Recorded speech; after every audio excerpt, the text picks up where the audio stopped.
I'm Susan Bridgers, and I just moved here last July from via Chapel Hill, and I work as a distance education librarian. But at one point in my career, I had the opportunity to work with a company that was doing business in Japan, and they sent me to cultural and language classes. So I've done a bit more research on a topic that interested me, and I'll tell you a bit about here tonight. So tonight I'll talk, you can call me Suki-san.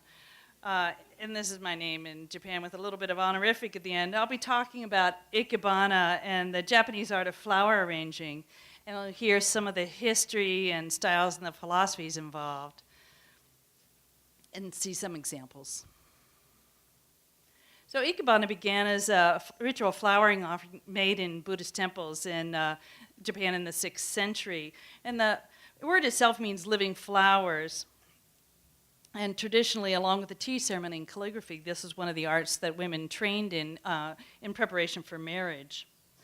The practice tries to represent the three elements of sky, earth, and mankind in well-balanced relation. And this goes to the cultural concept of wa, which usually translates into English as harmony. So wa, or harmony, is one of the fundamental concepts of Japanese society and the moral system. So here up left, you'll see the Rakudo Temple in Kyoto, where Ikenobo, the oldest school of Ikebana, began. And the daimon shoguns, I like this guy, he's the doboshu, and they gave them, the artists, a responsibility for the aesthetics, and some of those doboshu concentrated on flower arrangements.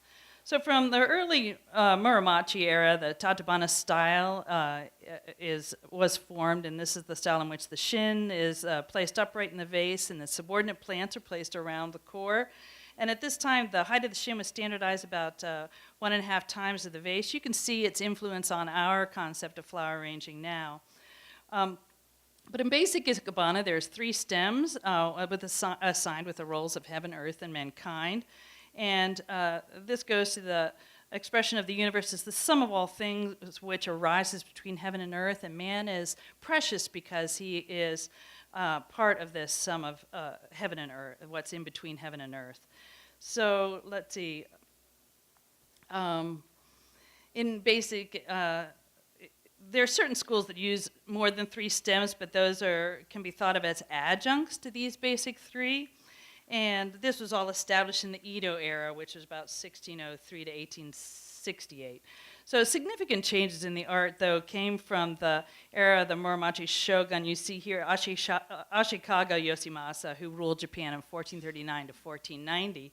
It was during this period that Japanese traditional arts like the tea ceremony and no plays and renge verse and garden design. And this is another legacy of the period, which is still found in many houses, the Tokonoma, which is, and you can see the Ikebana arrangement here, placed in the recessed ceremonial space of a reception room of a house. And as you can imagine, the spiritual aspect of Ikebana is very important to its practitioners, and silence is revered. It's time to appreciate things in nature that one often overlooks because of our busy lives. And so it's hoped that with the art and the practice, one becomes more patient of differences and tolerant. Traditional Ikebana is also known as Kado, or the way of flowers. You'll see a considerate use of other parts of the flower other than the blossoms, such as the stems and the leaves, and an emphasis towards the shape, line, and form. And this way of flowers teaches that everyone has the instinct, gentleness, and courage of artistic talent, and it asks us to look longer, use less, and bring our attention back to this moment. So now that Ikebana is a creative expression, it also contains something very, very Japanese, which are rules. And where do you write down rules? In textbooks, of course. So these are some images of the first, oldest existing Ikebana textbook from the 15th century, where the rules and first examples were recorded. And we know much of it from that. And so now there exist many schools of Ikebana, and for those of you who love breaking the rules, though, Asheville, this is the freestyle and avant-garde style that sort of emerged after the First World War. So some of these arrangements use glass and iron and materials other than flowers. And today, though, there are about 3,000 Ikebana schools with their own rules and forms of combinations. About 25 have operations outside of Japan, and 3 I'll talk about in the next 3 slides. Ikenobo, Ohara, and the Sogetsu schools dominate the world's Ikebana theory and practice. So Ikenobo, the word Ike means pond, and Bo means priesthood. You might remember a few slides ago, was the oldest school of Ikebana connected to that Rakudo temple in Kyoto. The name comes and sort of became attached to this style and the priests that lived there. And the Ohara school emphasizes the seasonal qualities and the natural growth processes and the beauty of natural environments and tries to recreate that. Here's the Ikebana style, which evolved into the landscape arrangement with the use of the wide, shallow containers. And the Sogetsu school, guess what? These are the radicals and rule breakers that believe anybody can do Ikebana anywhere and with almost anything. So Sogetsu believes it should be part of everybody's lifestyle and by people from all over the world, not just Japanese.